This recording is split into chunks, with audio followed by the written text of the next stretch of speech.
Um, but I want to start today off with a question that I hope we can get closer to understanding, or helping others get closer to understanding.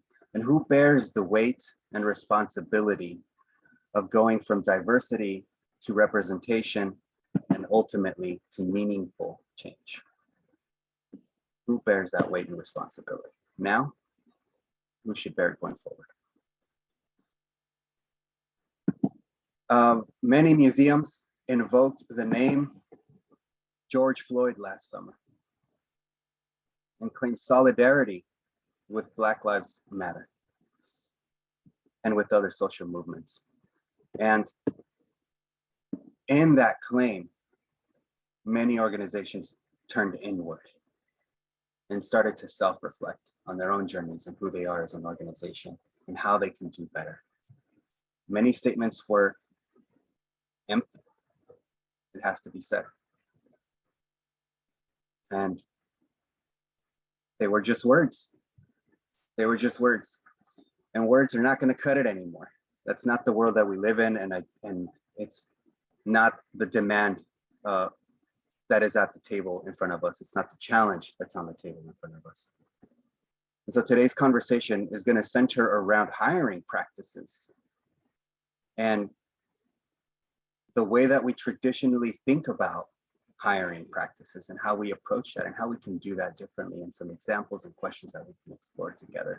And so we've assembled a superstar cast here today of wonderful practitioners, and I want each of you to please take a moment to introduce yourselves.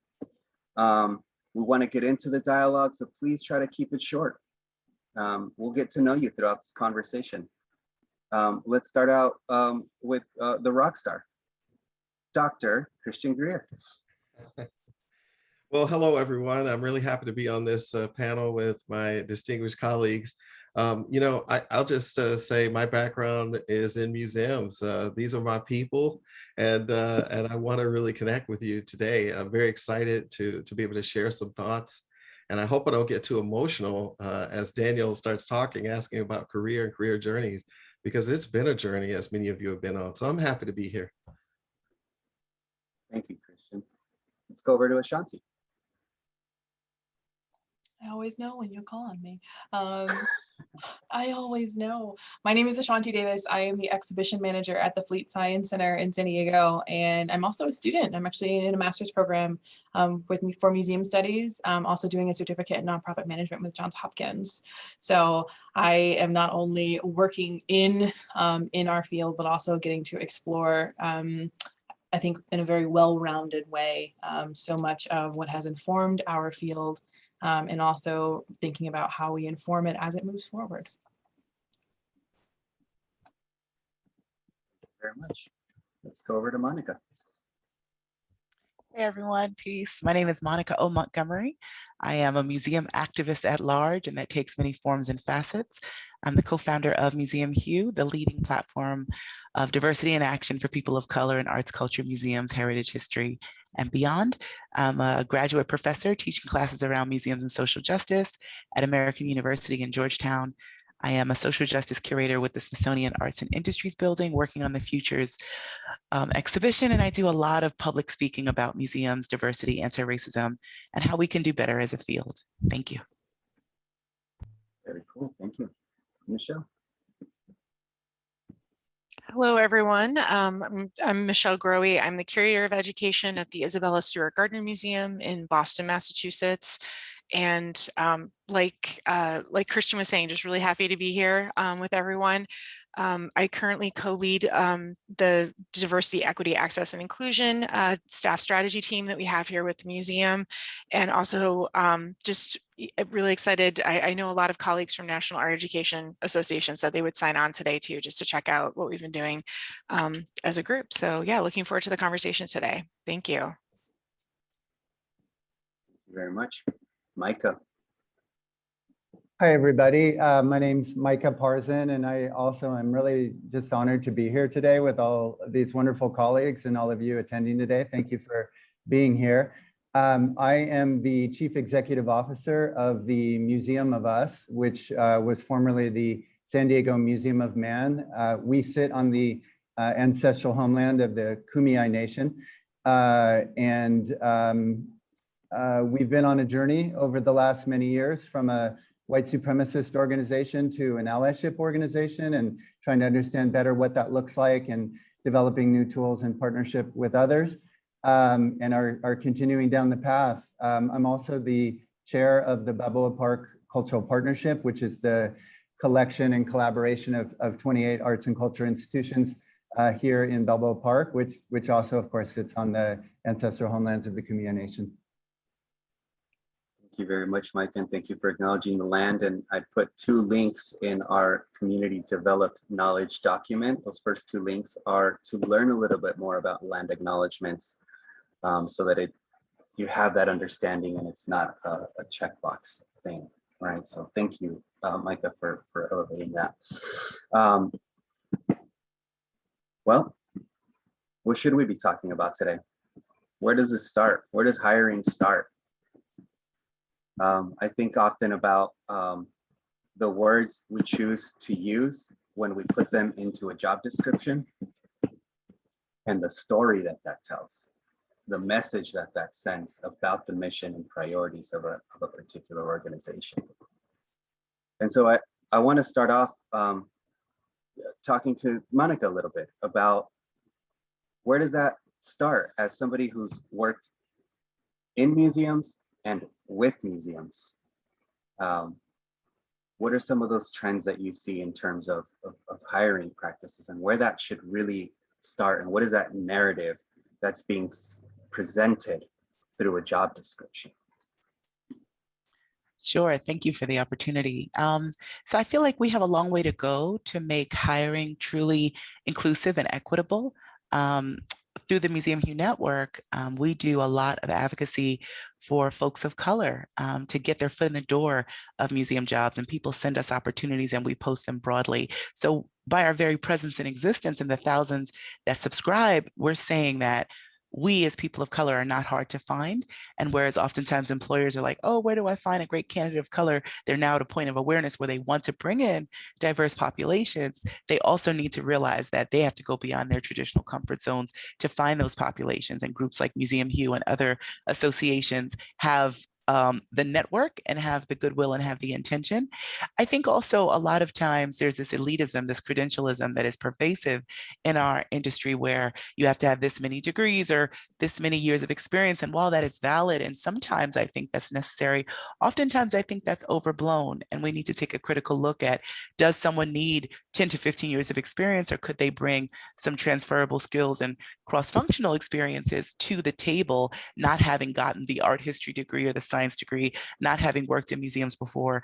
I literally didn't get any museum degree, right? I didn't come from this sector. My background is in marketing, but it's given me this unique perspective on how I see the delivery of messages and how we persuade and compel in museum spaces. And so I came from outside. I came from an education and communication background.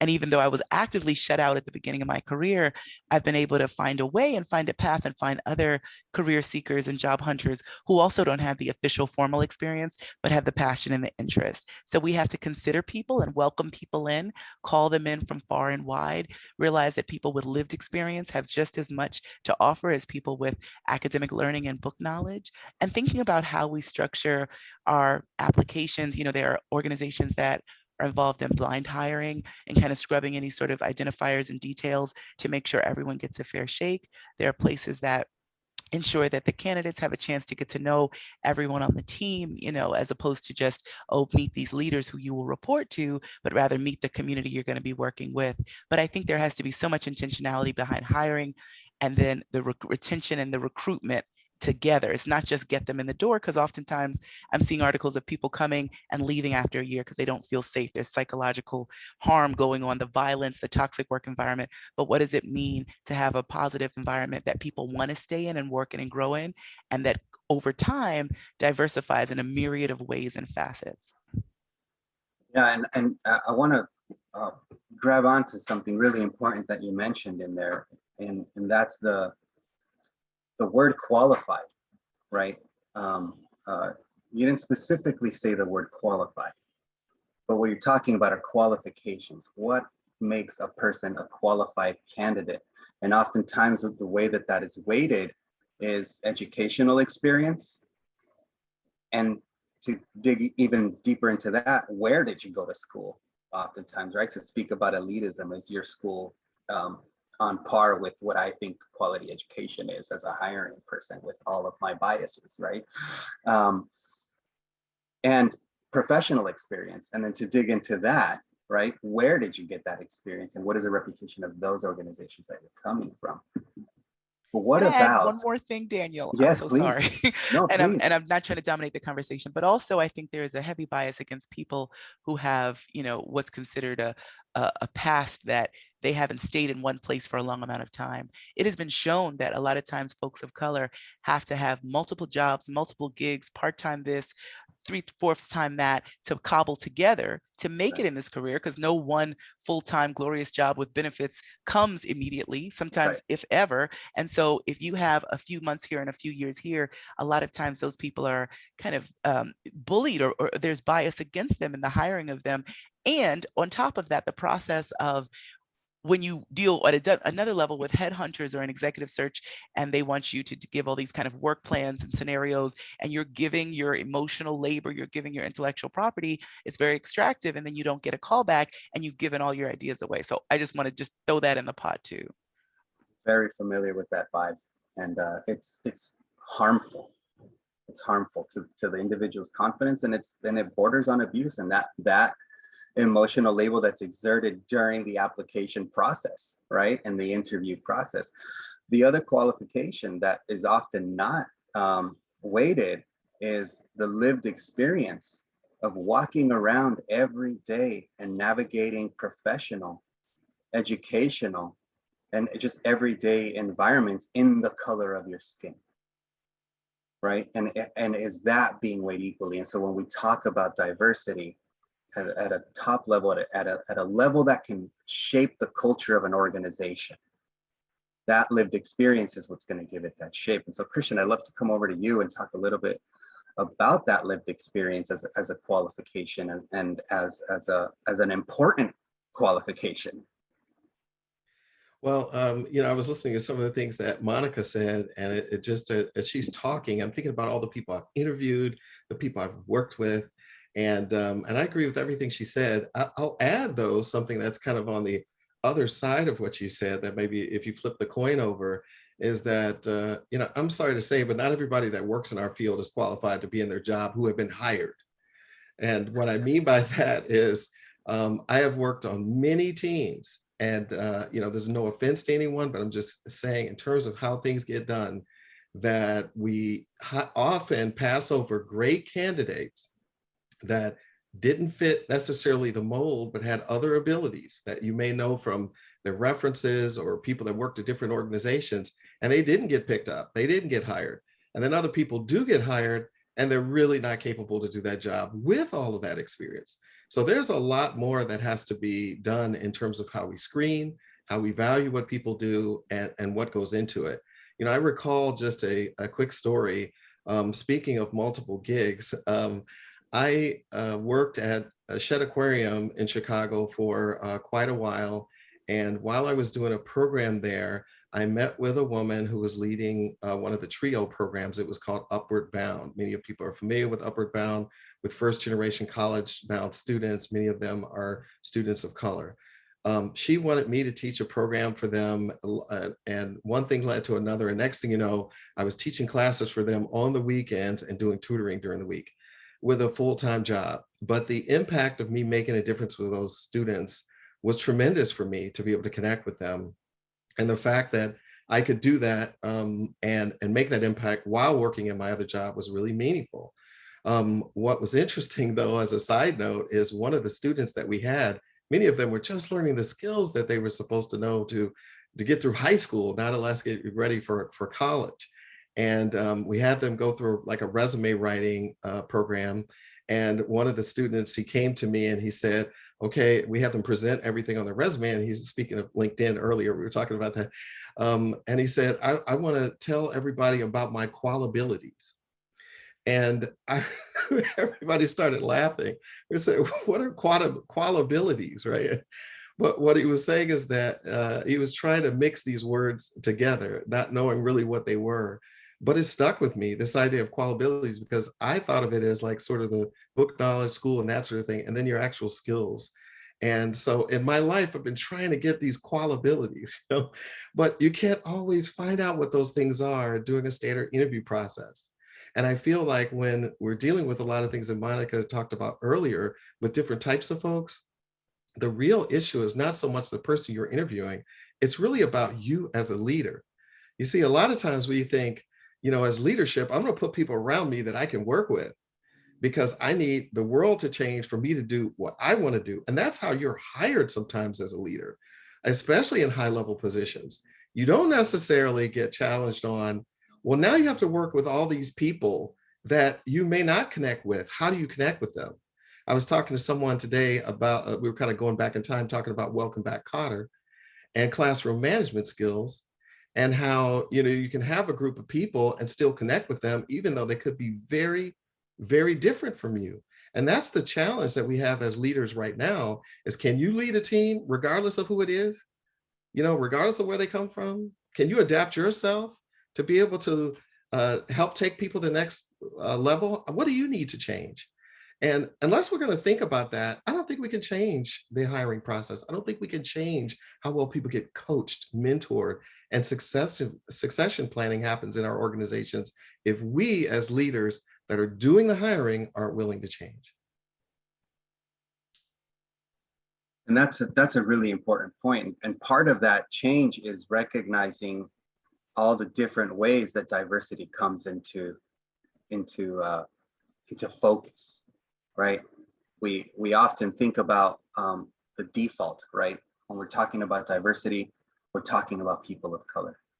But there are people with disabilities who have to navigate the environment and professional environments, educational environments, and the world with their disabilities. We also have communities who are often othered, right, and not even considered. I think about the LGBTQIA plus community, right? And we did have that question come in. How are we thinking about those communities as well in our hiring practices? How are we thinking about the space that we're inviting them into, right? And Ashanti, you and I've had a lot of these conversations in terms of what are we inviting people into, right? Creating affinity groups, what are we inviting people into, right? Yeah, I go back to that kind of first point, and Monica brought this up, that language that we put into job descriptions. It's so easy to, when you're hiring, find the last job description and repost that, maybe update a few things, especially if you had if a mission has changed, or if perhaps the pay rate has changed, but to update very little and to kind of just peek at it again and then post that out without any thought. But language is so harmful. Language is harmful to people of color, people with disabilities, people from the LGBTQIA2+ community. Yes, anyone who is a part of a marginalized group, language is harmful. So if we are using language, and there's often this kind of difference between what's considered, I guess, more like masculine language versus feminine language, right? If you're using language that seems against collaboration, or against sense of community, or against perhaps a sense of someone being able to work on their own, right? That language is, you look at a job description like that, and off the bat you could say, I don't want to work here. I don't want to have anything to do with this organization because this language is harmful. Even for women, right? We see job descriptions and you go, I don't think I can do that job. And we've done that. We do that to ourselves, but you're looking at language that has been written in a particular way to make you feel as if you are less than and can't do this position.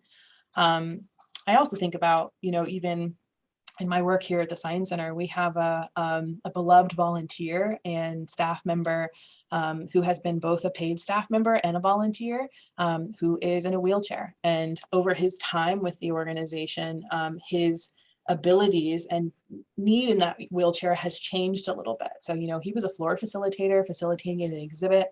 And I oftentimes in my head, I always think about him, right? Whether it's developing exhibits or thinking about a job description, like, do you write something that would make this person feel like they couldn't do this job, right?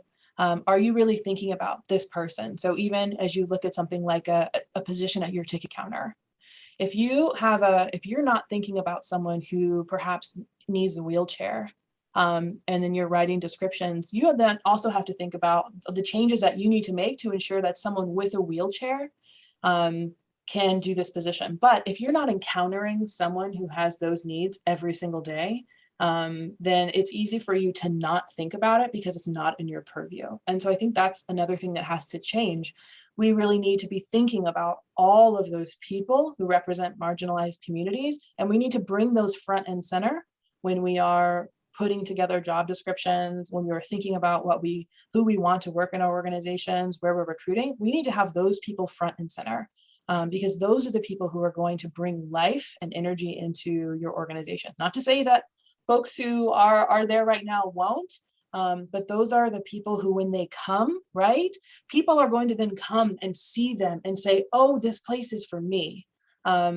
Someone who works here looks like me or has a similar need to me. And they make that connection that now says, I can come here. I want to be here. And they're going to get excited about that because they see someone, and we said that right with representation, who looks or has an experience like them. I really appreciate that, Ashanti, and I think that speaks to ways of avoiding turning people into tokens, right? And really designing with them in mind. Micah, I want to come over to you. I'm thinking about language, right? And one example of why language is so important, particularly in creating a message, right? What message you're actually saying with the words you choose to use. So I'll give you an example. Rashad Robinson, look him up, brilliant dude, said, if you say Black and brown folks are less likely to receive bank loans, what you get are a bunch of financial literacy programs taken into communities of color, right? When what is actually happening is banks are less likely to give Black and brown folks loans, right? So the responsibility, where does that responsibility belong? And so I'd love to just come to you and talk a little bit about language and about the words we choose to use. Yeah, thanks, Daniel. Yeah, I mean, we know language matters an awful lot. And in fact, in many ways, it's the springboard to everything else. I've been thinking a lot about this phrase that the fish is always the last to discover water. And I think language is a critical kind of piece of the water. Language is sort of the water in many ways. We're seeing, you know, in the conversation today, which I'm just really loving, that it's the little things that matter the most. And it's the messages that are being sent throughout an organization in every way. And I think I'm also still sort of stuck on your earlier question of you know, where does hiring start? And I think that while all those little things matter the most, they also sort of have to be under the rubric of a much larger sort of purpose of the organization and the organization's why. That if equity and inclusion issues aren't sort of baked into that purpose and that why and that mission and that vision, then you really run the risk of sort of hiring in diverse ways and equitable ways, in some ways being performative as opposed to really authentic, because it's that why that really leads to the workplace culture that you're trying to establish in your organization. And it's that workplace culture that really defines what your human resources, recruitment, retention, professional development policies and practices are going to look like. And it sort of comes down to this question of Are you looking at people as a tool to further the bottom line of your organization so that you look good to the board and the community, and to be a means to an end? Or are you really looking at the folks who you're bringing onto your team in ways that it's as much about their self-actualization by being integrated into your why in such an integral way, that's what your community is all about. So I think language in many ways is sort of the start to all that, that if you're not thinking about the words you choose and the ways you're framing things and the questions you're asking, nothing else sort of holds together, but that it really starts with your why as an organization. Why? That why is really important. So let's think about hiring as a process, right? And so it starts with, we need this position filled, right? And so we're going to write up a job description that has the responsibilities. And then what else can we put onto that role, right? What else can we put under that hat that somebody's going to wear? And that's right away, you're already starting off on the wrong foot, right? Because you've got the core responsibilities and now you're building it up even more. And that sort of starts to eliminate people because you're putting a lot of things under the responsibilities.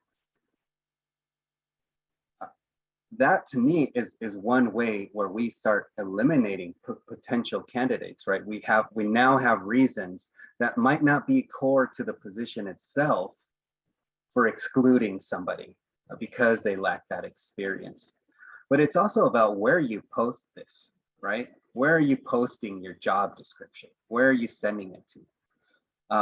And I wonder, Michelle, if you can tell us a little bit about that process of not going through traditional routes of Glassdoor, of Indeed, of all of the things, LinkedIn, where those candidates might not be paying attention to or not feel like those platforms are even for them. Sure, it's a really good question, and definitely shout out to Museum Hue, because we've been posting a lot of jobs through that job board, which has been super helpful. And I work in education, so a lot of the colleagues that I have both in the museum and externally, we work with a lot of different artists, a lot of different partners, in a lot of different communities. So going back on what Christian was saying, where it might not be the same job description that you had before, really thinking about the qualification. I love qualibilities. That's I wrote that down. That's a great word. Really thinking about what that role is and what you need it to do or to be, and then thinking about who you know. And it doesn't just have to be on these job boards that a lot of us use and obviously spread through different networks.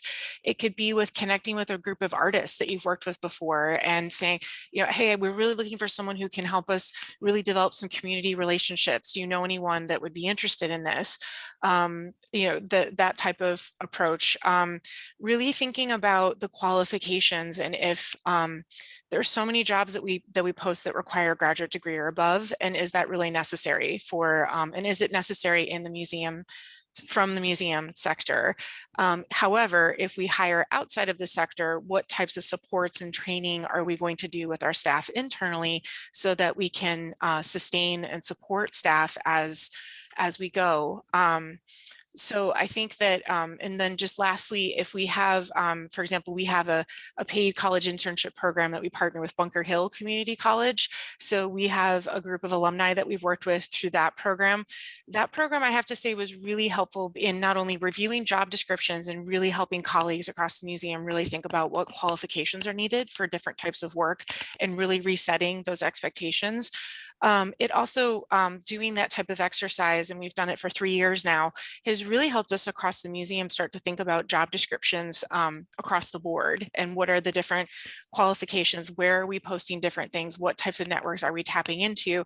Are we tapping into things that are quite homogenous with ourselves or people that think just like us, or are we looking for that diversity and being more inclusive in other ways. And so I guess just lastly, don't be afraid to ask colleagues about if they have any ideas about where things could be posted as well, if that answers the question.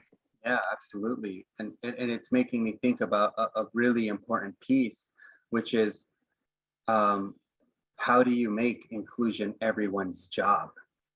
And where it isn't one person's job. And that oftentimes is one person's job. But if that person isn't aware that it is, right, you know, it'll never work, right? You have to have a talented, aware human resources person, for example, right, that understands. And that's been some of my experience in the past, right, is the onboarding process. I've never once in an onboarding process seen the word inclusion in any of the hiring documents I've signed, right? And so nothing is signaling to me that this organization actually values diversity like it says in their diversity statement at the end of a job description.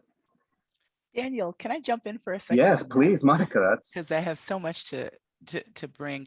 I feel like it's interesting because now I'm seeing a lot of, you know, what I'll just call kind of virtue signaling and performativity, where there are many institutions, museums and otherwise, that are putting in job descriptions that this person has to have a DEI framework or have a specialization in DEI or be able to be on a learning curve around that. And so I feel like that's directly coming from all of the fray of, you know, like, how can we seem more progressive and woke as a museum than other spaces? So they want DEI minded people now, but again, it feels very transactional, feels very shallow. It doesn't feel like it's really rooted in like, how can we be better neighbors and operate more ethically, but rather like, how can we say we have a diversity person on staff and we have a diversity committee task force, and I'm on a million diversity committees and task forces. But I feel like even though I bring my whole self to the table and I give a lot of good kind of information in groups of like what I've learned and what I think we could do, very rarely do, and this is kind of shifting gears for a second, very rarely do any of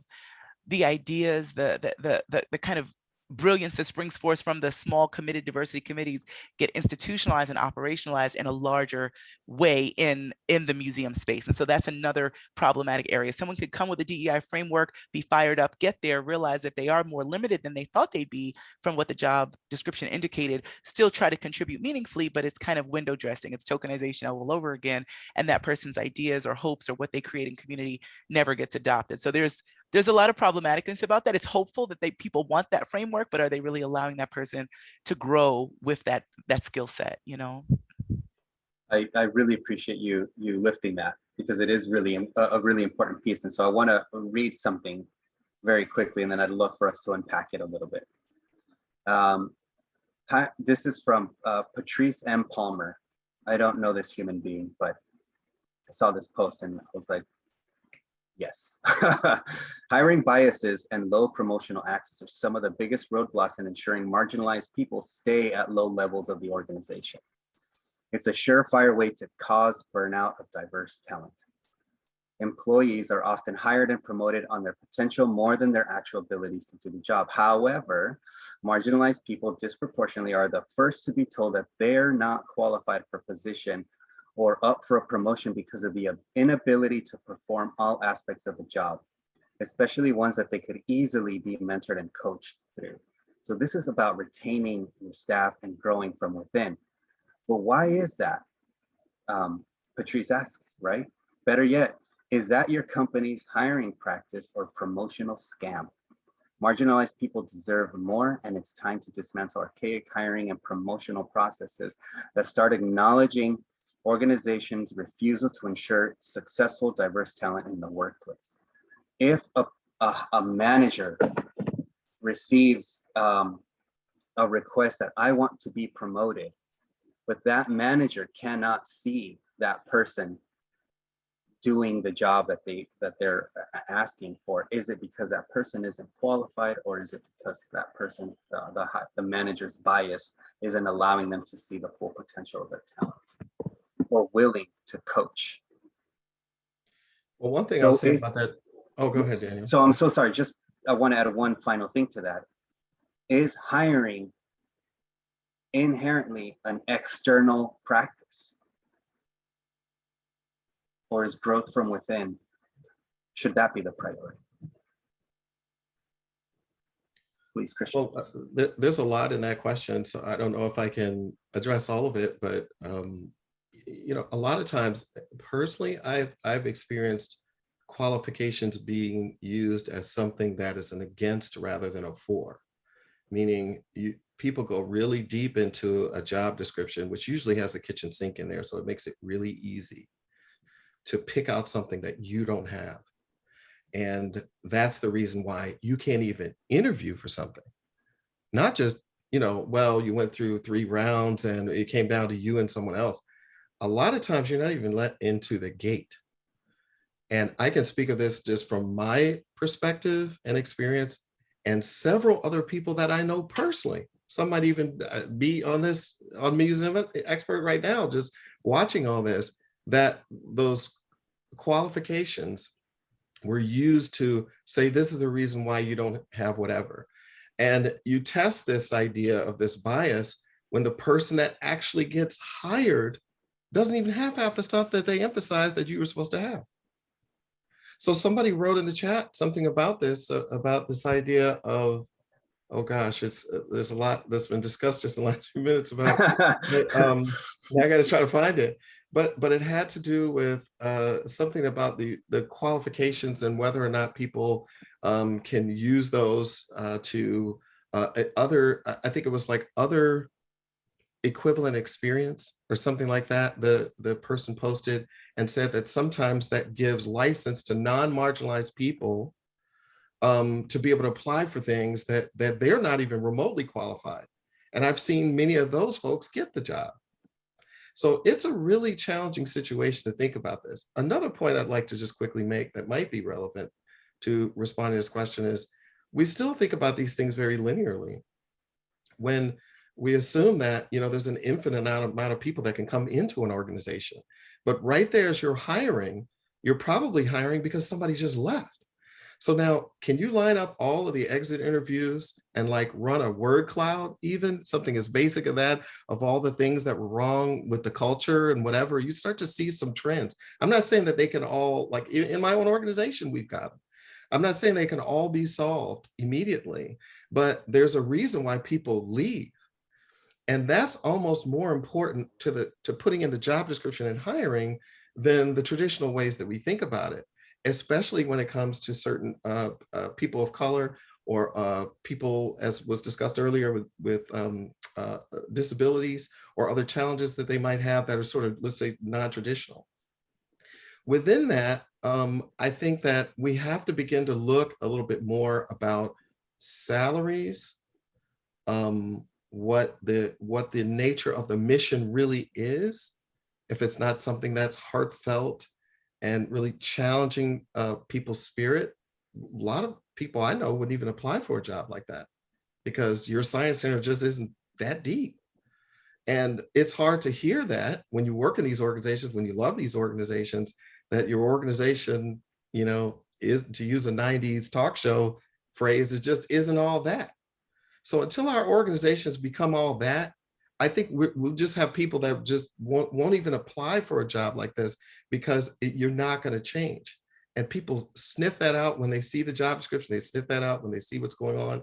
And it's something I deal with. How do we make our organization in a way where we don't have the virtue signaling and some of the other performative things that people really feel like you're connected?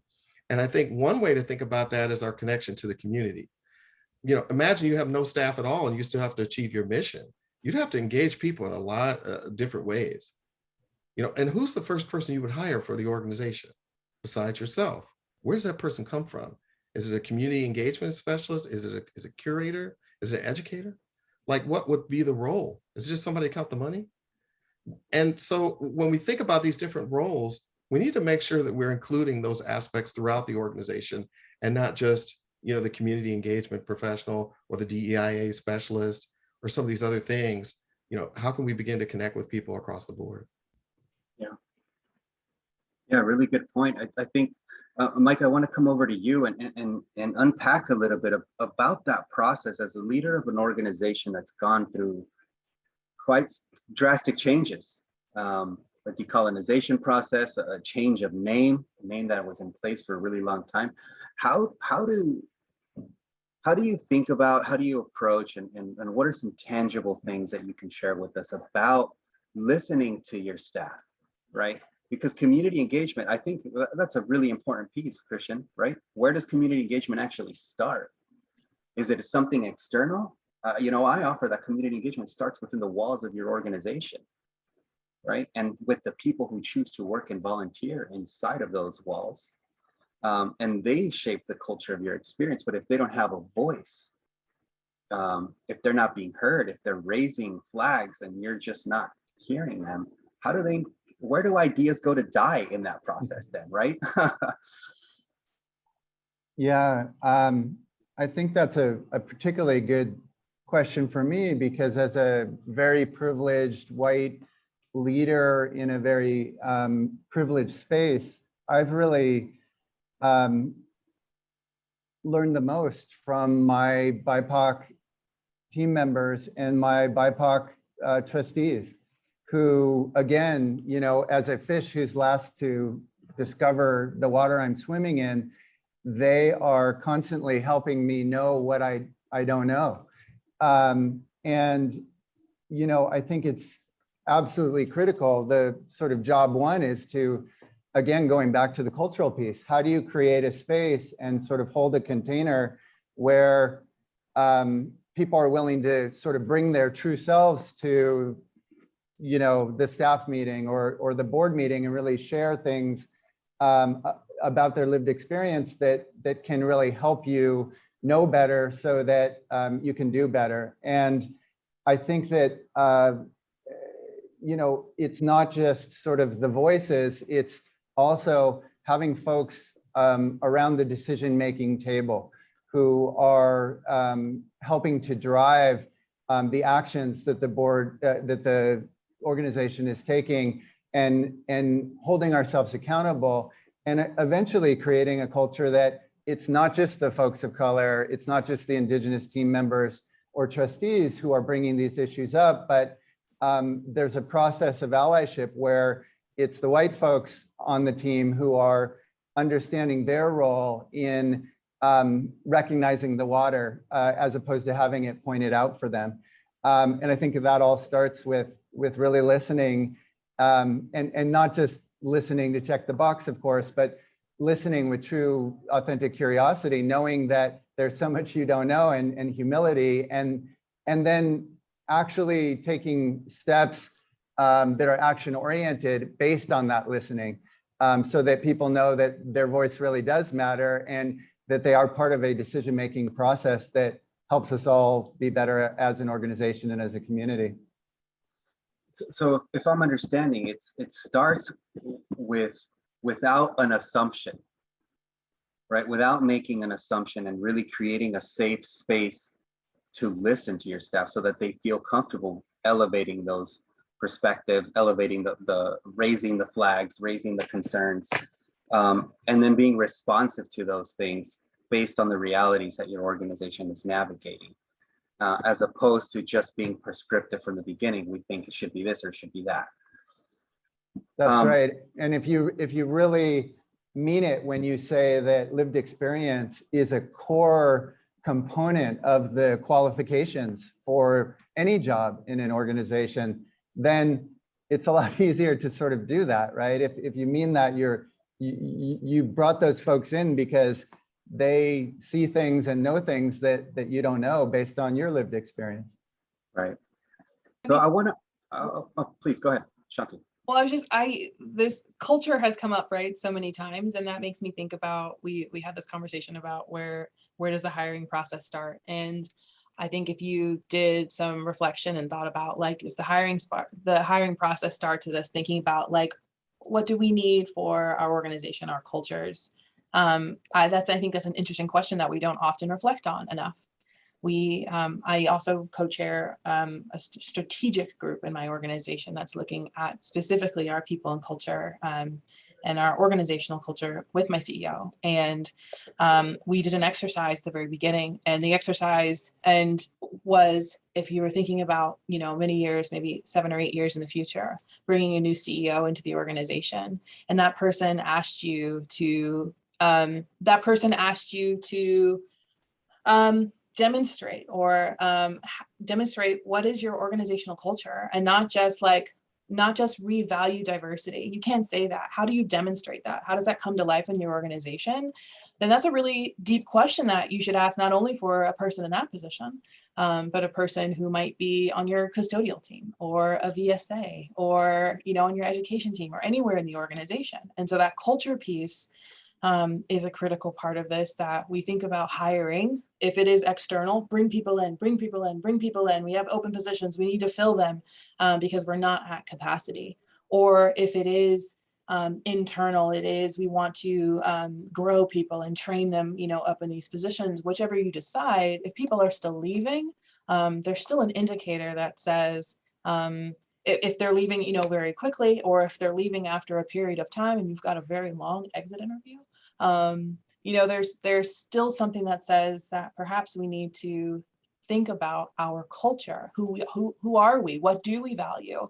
How do we demonstrate those values in real life versus just what becomes the performative thing, putting it down on paper and saying, well, here's our diversity statement. Okay. But what does that actually mean to you? And how is that then a part of the hiring? How does that then become part of the hiring process? Because everything should point back to that, just like our missions. If everything points back to our mission, everything needs to point back to this and says that we can kind of look to it and kind of go, nope, something's still not connecting here. Yeah, I appreciate that. Monica, I want to come over to you. I want to quickly unpack something. Impossible to quickly unpack something, but let's try. We have intergenerational workforces. We have multiracial workforces. Why do DEI efforts fail? What does it mean in that context to leave the idea of leaving your baggage at the door? Well, first I want to know, what is the baggage and who is leaving it? Right. So I carry my baggage with me. So who are we talking about here? Yeah. So when people who decide what the shape and the culture of an organization is, say you got to leave your baggage at the door, right? You come here and do your work. What are they actually saying with that, right? And why is that impossible? And what does that mean for a multi-generational, intergenerational, and multiracial workforce? I think anyone who would make you censor a part of yourself for the sake of a harmonious workforce at the perception of it is someone who doesn't really value you and who just wants to be extractive and commodify what you can do for them, right? And so in my current workspace, I'm one of the only Black curators. I'm happy to be there and I'm happy to represent a variety of intersections. And I wish there was more of me, and I wish there was more of others. And I wish everything about the situation was more diverse and had the propensity to be so. I suppose in the olden days, I should be happy that one of us made it and that it was me, but I'm no longer satisfied with that outcome. And while I do enjoy the work and have nothing against that workplace, a truly diverse workforce would say like, hey, Monica, do you know any other people that would be great for this project? And help us understand where we can find more, qualiables, candidates of color and of difference in LGBTQAI and different other abilities and neurodivergent and socioeconomic and on. They would want more of that to strengthen their organization. So no one can really leave their baggage at the door. What we end up doing is hiding our baggage, masking our baggage, trying to fit a square peg into a you know, a round peg into a square hole and trying to fit in and or code switch, which then leads to a whole host of other issues because you feel like you have to be one person at work and one person not. And when I say you, I'm speaking of myself and oftentimes people of color who are in these situations. I don't think it is fair to ask someone to like, hey, just come and do the work and be about the work. I've spoken often, actually, when I saw Micah last in Balboa Park, when they had a convening, I spoke about how we have to have a need for community care in our museum spaces. And what does that look like in an HR context? How can we literally hold space for people who are going through extreme circumstances, be that hurricanes, floods, extrajudicial killings, you know, feeling in solidarity with Afghanistan, Haiti, any number of spaces, feeling concerned about the global pandemic and wanting to have some emotions around that. How do we hold space for that? And someone shouldn't just have to lie and say, oh, I have to go to the doctor today, I need to take off work.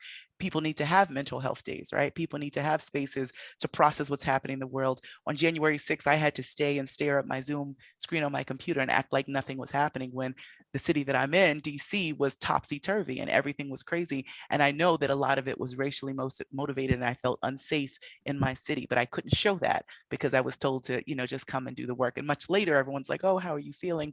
But in that moment, we needed some bold transformative leadership to say, express the fullness of your humanity here. So I don't think it's realistic to tell people leave their baggage at the door because everyone has a set of circumstances and background and experience and traumas that they do hold. They do their best to be professional and keep a brave face, but it's right under the surface. And how transformative would it be for a workplace to embrace all that, to ask someone, how are you feeling and what could we be doing better? The way that we want to ask our audiences a million questions about how we can engage them, we should thusly ask our internal stakeholders, our staff, and think about how we can be better inside and outside. So that would be my answer. Yeah, thank you for that. Beautiful. Michelle, I want to come over to you and I want to talk about something that I think often gets overlooked or looked at in the wrong way, I would say. We look to the field to draw inspiration from other job descriptions, right? Job descriptions that already exist. And that oftentimes can cause harm because it ignores time and place, the realities of that time and place on the ground.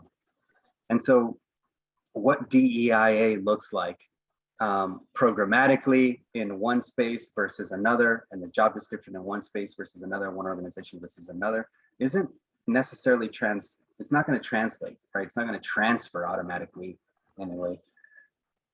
I'd love to hear more about how you incorporate that into your own descriptions and to your own programs. Yeah, it's a really good question, and really appreciate, you know, acknowledging and calling things out, like with the virtual signaling. I totally hear what you're saying, Monica, when you've been talking about that.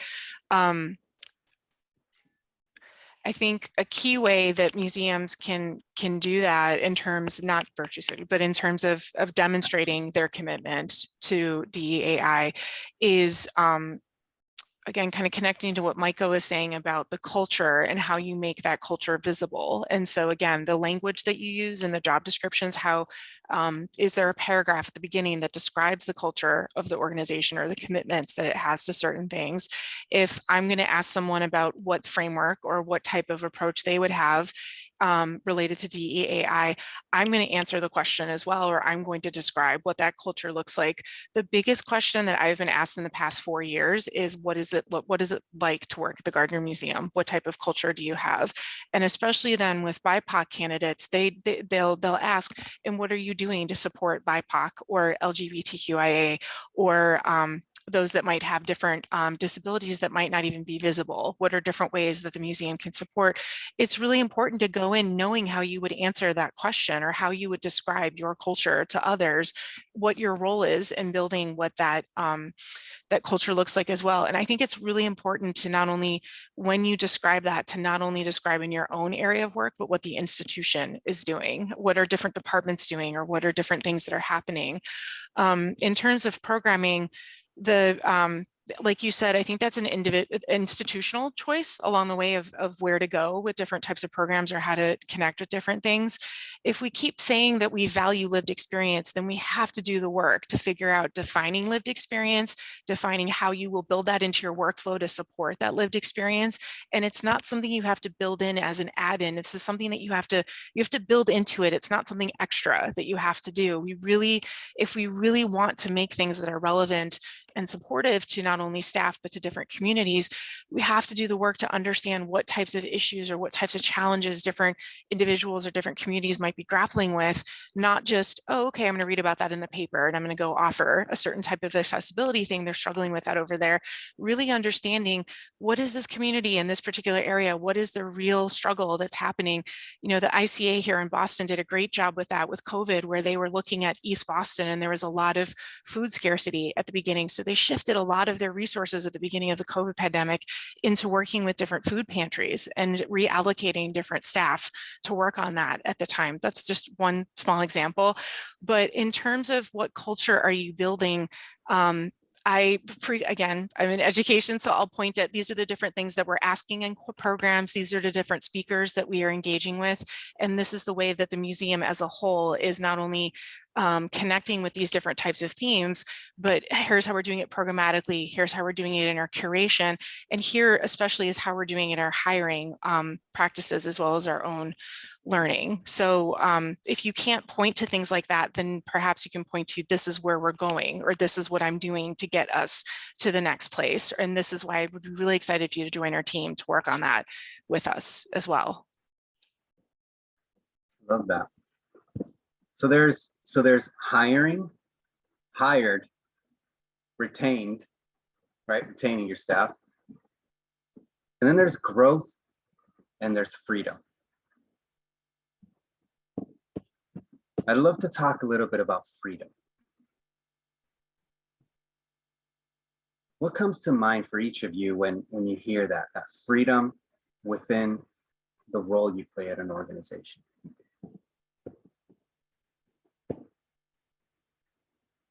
Well, I'll say that that's a really great question. And I think it's kind of hard to answer that because there's a lot of different perspectives and that lead to freedom within an organization. There's sort of the degrees of freedom that you have within the organizational structure. If you see it as a structure and not a network, you'll have less freedom. Meaning, within your organization, there are networks of people that connect to each other to get things done that may or may not follow the specific pathways of an organizational structure. What I mean by that is anybody that's managed a project within an organization has had to often go outside of the structure to get the project done. And that creates more freedom, more headaches sometimes, but more freedom to get things done. Because you can have roadblocks with people at different levels that just prevent a project from happening. Or a department that says, don't work with those people on that project. I disagree with it. Or it's not something I was involved in, so let's not support it. These are real things that happen in museums. And we all know these things. However, with our environment being much more dynamic, volatile, chaotic, unpredictable, the need for projects and project agility has just gone up. And the most agile people are the people that can speak multiple languages. So if you're focused on DEIA in your organization, and you're focused on letting others learn the language, regardless of where they fit in this, there's going to be a lot better communication that's going to take place. There's going to be a lot more things that can happen, more freedom for people to make a difference, to support that organization and its work. But we have to be willing to see that freedom as being comfortable as people in leadership positions. Because when you don't have folks in your control in a hierarchical organization, it's going to be a whole lot harder to keep them in control if they have freedom to discuss and say the things they want to say. If you can have open dialogue in your organization. I've worked at several organizations where there's some things you just couldn't even bring up. So I don't feel like that's free at all. I also feel that when it comes to baggage, you know, we're so comfortable with the freedom to be able to, how do I say this? Build the plane while we're flying it. you know, but we can put our baggage under the plane and still fly. We can bring that, you can bring all that with you. It doesn't have to be on the table of the board, you know, in the conference room, but that's part of who you are. What, would you leave your bags going on a nice trip just at the gate? No, you want to take them with you and unpack them with folks and have fun together. But if we're not learning this language and if we're not comfortable with these things, we're not going to be free. The other thing is the freedom to be able to pursue opportunities, I think is very much reduced in our environment. In part because a lot of the opportunities come with ideas. And how many of you have been in a room and you said an idea, people are like, no, I'm not interested in that. And then somebody else says the exact same thing you said. And then all of a sudden it's like green lighted and the person is involved in the problem. These are all experiences that we've had across the board, regardless of demographic. There's something fundamentally wrong about our structure, the networks, the way we view leaders. We don't see ourselves as learning organizations. If you thought of yourself as a learning organization, this would be another chapter in the book, DEIA. But instead, it's a separate book for most organizations. It might even be a separate discipline. And as long as we're seeing it that way, we're missing the opportunity that DEIA skills, if you want to call them that, gives you a bunch of keys to unlock a lot of doors. And that's the problem, is that they're doors. It also gives you a sledgehammer to crack a glass ceiling. But if we're not willing and open to really embracing that as a learning organization and to giving people the freedom to even discuss these kinds of things openly, not just from the perspective of baggage and culture, but also like how we do business and our brand. Because if your brand doesn't match up with someone externally that, let's say a person of color that wants to apply for something and that doesn't match that brand, and you're not willing to change how you communicate your value to the community or otherwise, no, there's not going to be a love connection. Yeah, Ashanti, I know you well enough to know that you're smiling for a reason, and it's a slight smile, but I know it well. What's going through your mind right now? Freedom, just all of the words that come with freedom, the flexibility, the malleability, the permeability. That's really what I'm thinking about. I think we feel like we often get so stuck in organizations when we work in them that we can't break out of something, or we create confines for our staff internally that don't allow them to do. Or to be. And I love what you said, Christian, about this notion of a book, right? So that DEI is its own separate book, and really profound kind of thought that was shared with me, which is one that I absolutely love, is that, this work, DEI, DEIA, DEIJ, IDEA, whatever acronyms you want to use for it. I think I saw recently that belonging should be added in there too. So that it is who you are as an organization. It is who we are as people, or at least who we should be. It's not what we do. So you don't do diversity, you don't do equity, you don't do justice. You can, but I think we really need to revisit kind of how do we, maybe it is we have the wrong book. Maybe we don't need to be looking at this book and then this book over here. We need to be looking at the integrated book over there that goes, oh, okay, I see how this all comes together. And that's just, that freedom. I think we puts up so many barriers and so many confines that prevent us from moving in any direction. Because I also think that hope becomes, well, guess I gotta go now.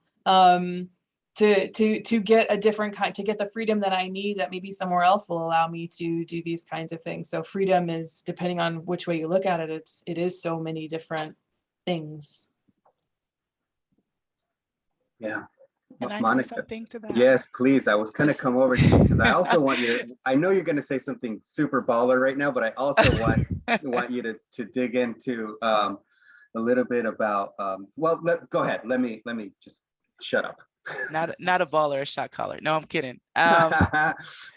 Yeah, so thinking of freedom, I have to think through my lived experience and my lens. So I have a very free way of thinking of myself and my work and how I can interact and add value to other people and places and institutions. Although I don't feel like I have the freedom to actually be that in the world. When I think of freedom, it's kind of like freedom from judgment, freedom from being typecast, freedom from being labeled, freedom from being boxed in. I've been in a number, and I'm very transparent of this, a number of executive searches for different, director level positions, deputy director level positions. And they're always like, oh, tell us like what you do. And then I say like, here are the 7 things. And they're like, but which one do you do? I'm like, oh, I do them all. And they're like, you're doing too much. You're jumping around too much. You can't do all of that. Why would you? And I feel like if I were white and male, I would be celebrated for doing a lot, or somehow it would be allowed, or there wouldn't be this kind of pressure to conform or do less or extract. It's this feeling like, oh, you can't do all of that. Who do you think you are? And we can't handle that you do all of that, and you're not a good fit because you are expansive in your thinking and your living and your work. And so that is a freedom that I'm actively seeking, that I haven't had the pleasure to experience. When I think of freedom, I think of privilege. I think of access. I think of space to grow, to iterate, to go beyond my job description, to implement something or try something new, even the freedom to fail forward, which again is often afforded to people who don't look like me. And it's celebrated in business context and Forbes and Harvard Business Review. But if in a nonprofit, dare I say, a museum setting, if you fail a little, if you submit something a few hours late, it's like, you have ruined the show. What are you doing? You again are not welcome here. And as Ashanti said, you might need to pivot and go. And I think ultimately that thinking of like the freedom for not to have to be anxious all the time, right? As I am saying, I experience this, and maybe other folks of color or different experiences, that somehow the other shoe's going to drop and they're going to say, you don't belong here, or you have to go, or you're not welcome, or some misunderstanding and your intentions were good, but they didn't come through. I want to have that freedom from that low level anxiety that I always feel in many employment situations. So that would be freedom for me personally.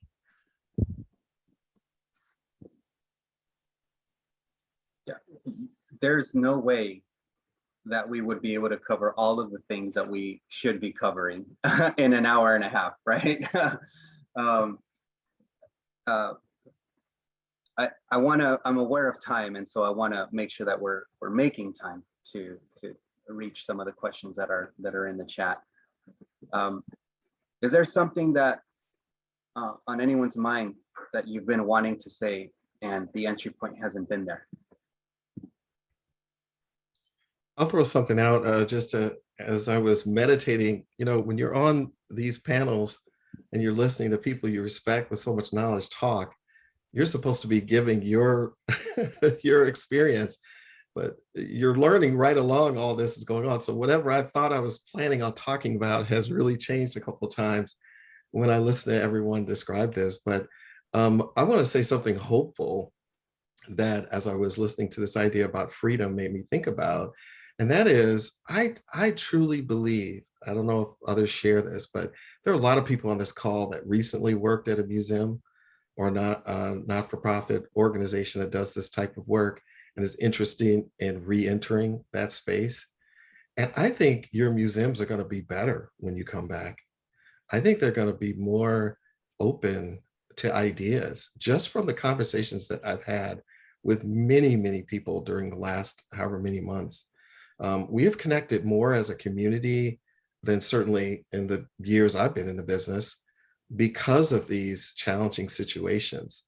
I'm a little disappointed that it takes a pandemic and a social justice crisis, and God knows what else you've been dealing with in Detroit. It's water damage coming into our building, to change. You shouldn't be forced to do this. We should be thinking that you have a freedom to have an opportunity to do something that needs to be done years ago, that we have all the power that we had before to do it. We actually have less than we had before. This is the worst time to take this on when your organization is struggling.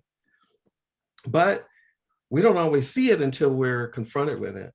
So I think for those people that are out there, I would love to have you back in this field and get going as you're listening to all these things and you're on Museum Expert, because this is where the conversations are taking place, in these forums, where we're learning how to be our future selves, when we're learning how to make change. And I also feel that it's positive because our communities now that they have a voice, you don't always want to hear what the community has to say. Even if you started the program to have listening sessions, because it's work. This is like on top of the 3 jobs you're doing, now you got another job to do. So if it's not written into the language, if it's not a theme, it's in between the lines, in the meter of your writing, and the poetry that we're trying to be as an organization, then we're going to miss it. We're going to miss this moment. And that one thing I do notice about freedom and opportunity is doors open and close. If you don't jump through it, we have an opportunity as a field to jump through this head first and push somebody through the door if you have to. But if we don't do it now, we're going to miss that opportunity because people are trying to get everything back to normal again. So hard. And that's what we're up against. Like, I see you taking it in. Is there something on your mind? Yeah, I mean, these are all such rich discussions to mine in so many different ways. And, you know, I really am with you, Christian, in terms of that this is a hopeful moment, you know, that this is a opportunity for all of us to emerge as a better version of ourselves, and really transform the field. We talked earlier about why these sorts of efforts are so difficult and why they often fail. And I think, you know, it comes down to that people who generally look like me, who are in positions of power, don't want to give up that power. And I think a lot about, you know, Jimi Hendrix, who said that the world will change when the power of love overcomes the love of power. And Audre Lorde, who said that, you know, the master's tools will never dismantle the master's house. And we are in a moment where we are developing new tools. We're developing different ways of thinking, or ways of thinking that have long existed, that we're finally waking up to and listening to and understanding that there's a better way. And if we can create learning institutions, as Christian, you were saying, and others were sort of jumping on board as well, you know, then there are no best practices out there. There's only better practices. And the more we listen and learn, the better our practices will be, until, you know, eventually the power of love does overcome the love of power. And we've got new tools to transform the field. And I see that happening all around us, but in small ways. And I think our role is to really build critical mass in those spaces. Thank you both so much. I have one final question. It's the easiest question in the world. I think it's a softball. I could be wrong. Do salaries go on job descriptions? Yes. Yes, absolutely. I told you it was a softball. If you're not doing that, stop it. We're to call you in for that. In my mind, when you answer that question, like my immediate response was like, do you like look how much your phone bill is before you pay it? Like, do you just pay it? Like, it's fine, I'm good. But yeah, like why not? And I think about, so right, in a CEO position, when you're recruiting for a CEO, is the CEO told how much roughly they might be paid for that position? So why is it different for anybody else? Because someone could be like, you know, why is it different for anyone else? Why is it not as important for you to kind of see? And I actually saw a tweet today about this exact thing. Someone was on a board, Margaret Middleton, wherever you are, she tweeted about how she was on the board of an organization that said, and these are board members on the organization said, we're not going to do that because some people don't need to be paid that much. So we don't want to tell them how much we're being. I was like, and Mark, she shared that out, and I retweeted it because I had to, but like, yes, like just put it on there. What is so secretive? What is it a secret? is how much you're paying a secret, and also the line that is commiserate with experience? What does that mean? Why aren't you owning up to, how much is this job worth to you? How much is this position worth to your organization? What is commiserate with experience? Because if someone's experience, if they walk in there and say, I want 100K for this, are you, and it's commiserate with their experience, are you going to pay that? Or do you just put it on there as a safety net for yourself because you don't want to admit how much you want to pay for this because you're afraid, because there's fear. So yes, please put it on there. Just put it on there.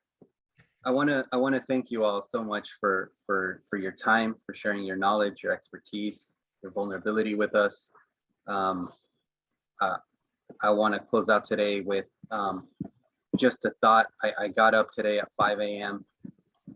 To have a conversation with, I joined an all staff meeting for one of my projects, wonderful museum that I'm working with, who have made significant changes. And sometimes when you're so close to the work, it's really difficult to see and understand what change and what progress looks like. And we often get stuck in a cycle of demanding change and not realizing that what we're demanding is an expectation of perfection. And so it's progress, not perfection. And we can all stumble forward through this because we are all stumbling through this. We all have expertise to offer, but we can stumble forward together. And I think that that's often left out of a conversation, of giving a little bit of grace so that you can stumble forward together. And patience doesn't mean surrender. Patience doesn't mean surrender. But I will say this, museum leaders, the patience is in tatters.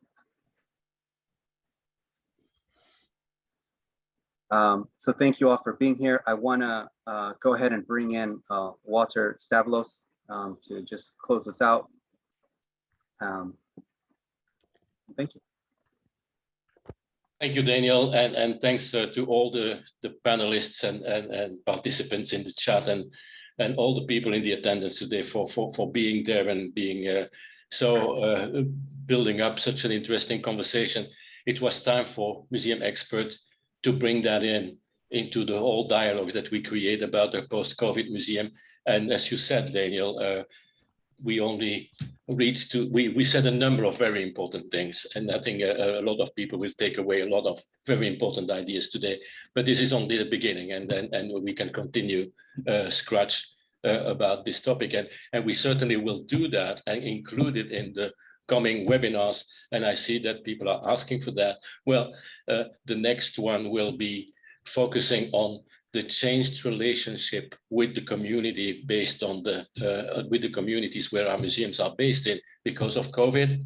And of course, as it's been explained several times today, the inclusion element is totally part of that new relationship with the community. So that's the next one.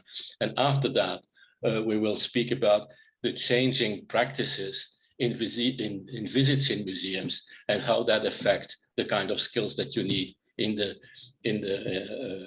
on the space, on the floor in museums, and how that relate also to who is visiting you. And so the topic of inclusion is totally part of these following webinars. Thank you again, everybody, for being there. I want to thank my staff as well, the group of volunteers of Museum Expert who is building all these webinars with so much skills. These are all museum professionals, and they know what they're doing. And in particular, Colleen Carter, who has helped me very much with this one here, as you know. And then above all, I want to thank AAM because they have provided us the platform to be able to do this webinar today with this big crowd, and also have been promoting it so in such a strong fashion. Thanks to everybody, and really we all go away with very new things to think about, but we will continue in discussing them. So I hope to see you all again soon. Thank you. And keep that document open. There's a ton of really great resources in there. Yeah. And if it's helpful, we'll put in our contact information if you have additional questions or want to engage with any of us here. Thank Thank you all. you. Bye. Thanks, everybody. Bye. Thank you. Great job, community voices.